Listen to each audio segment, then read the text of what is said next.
Welcome to Let the Quran Speak. The world is watching as many people in Palestine are killed.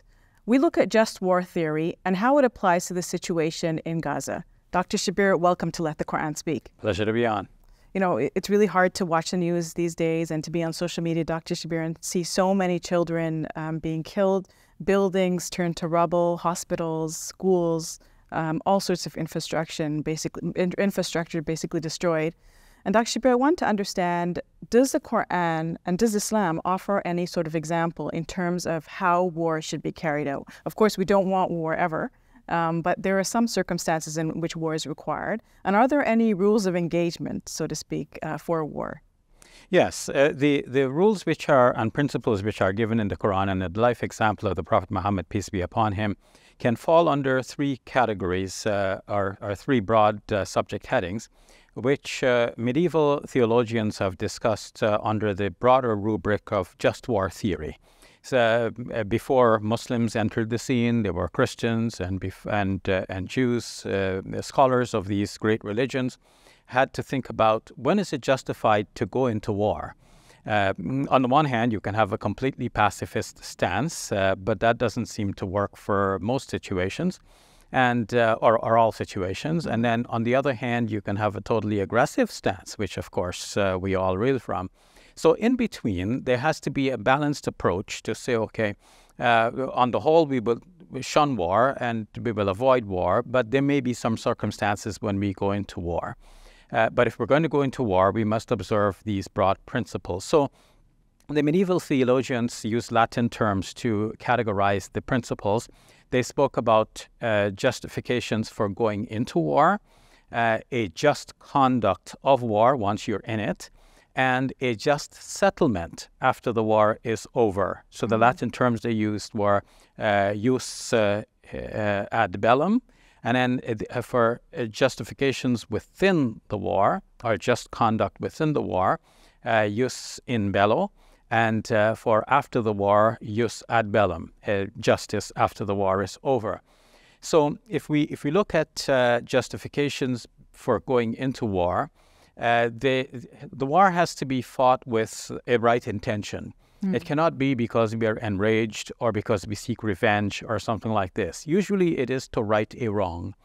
And war must be a last resort, which means that you have tried everything else, nothing else is feasible, and the only way to right the wrong or to prevent an injustice is to go into war against an aggressor to save and protect civilians usually. Within the war, there must be proportionality. You can't be doing a greater wrong while you're trying to fixing one wrong. Of course, we know the simple principle that Mama always told us, 2 wrongs do not make a right.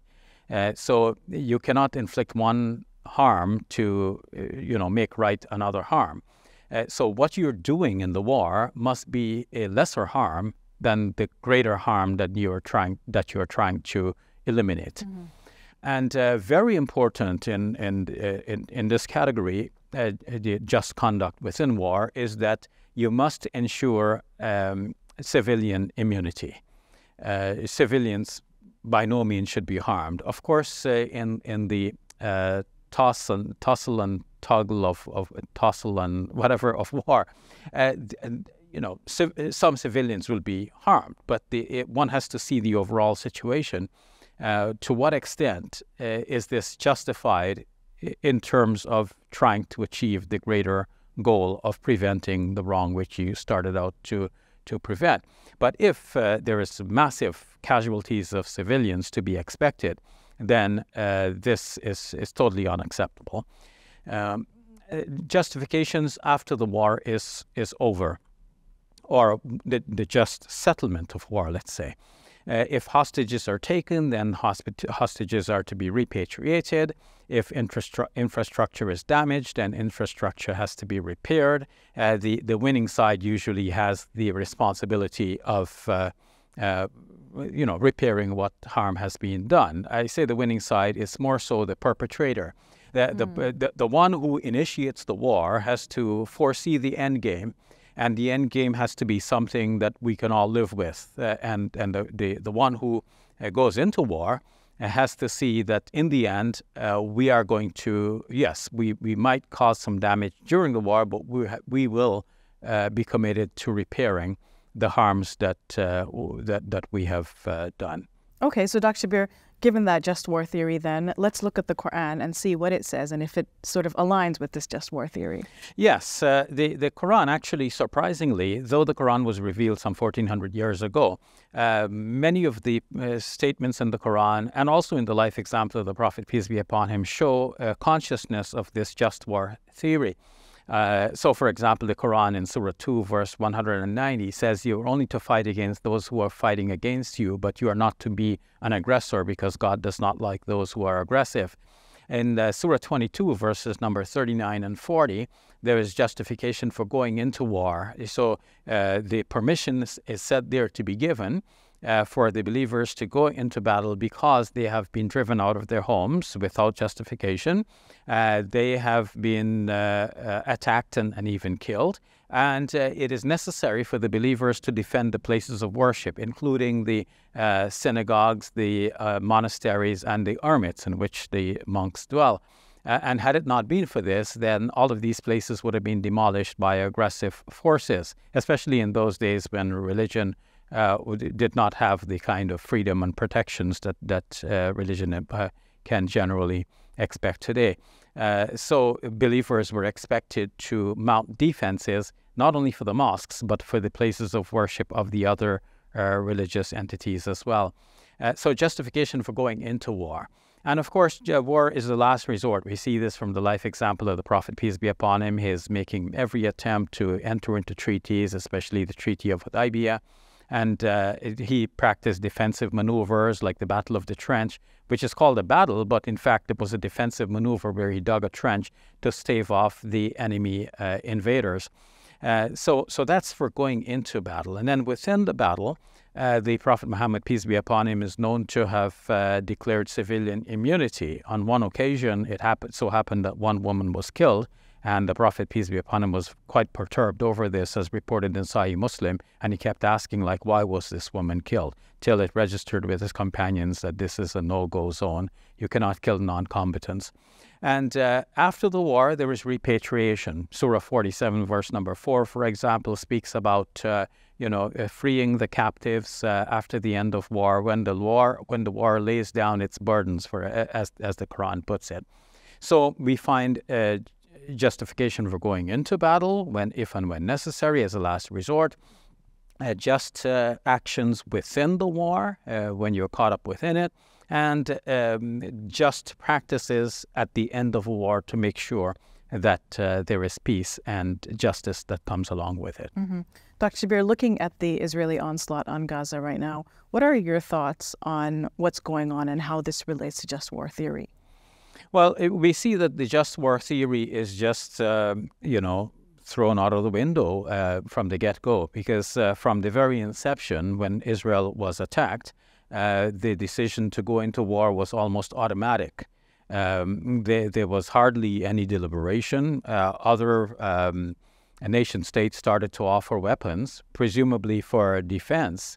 And then there was a simple declaration that Israel has the right to defend itself.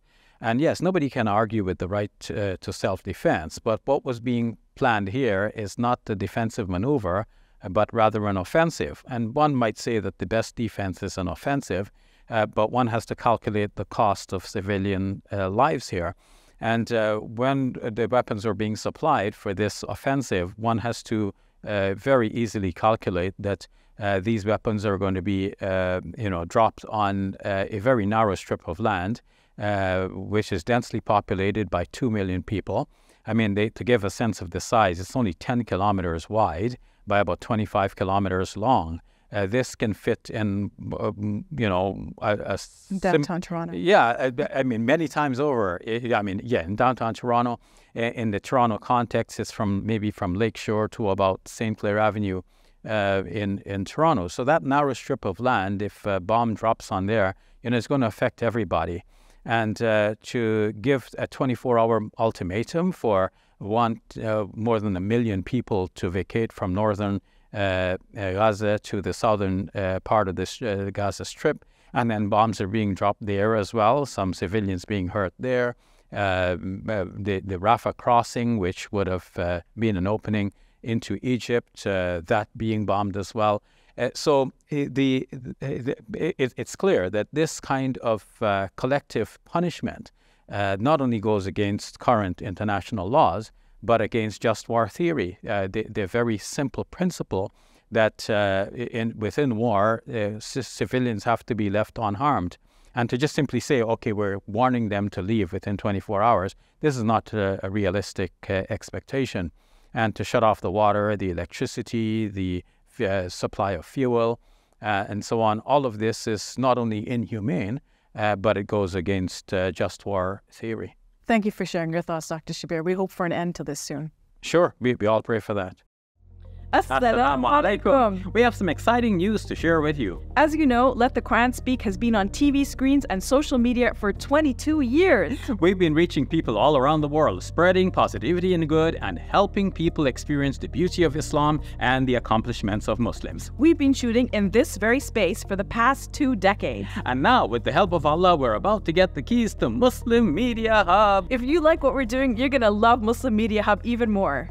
Because it's the next step up. Think new TV shows, podcasts, social media content, and film. We'll have new talent, more youth, and a lot more space and resources to do what we love. Spread the message of Allah. Our Muslim Media Hub costs $2.4 million. And for that, we need to raise $300,000. Please give whatever you can. Every dollar counts. It's our collective responsibility to share the message of Islam with our fellow human beings. Please help establish Muslim Media Hub so we can do this. It's a sadaqah jariyah, something that will continue to be of benefit to the Muslim community long after we are gone. Thank you, and may Allah bless you and your loved ones today and always. Assalamu alaikum.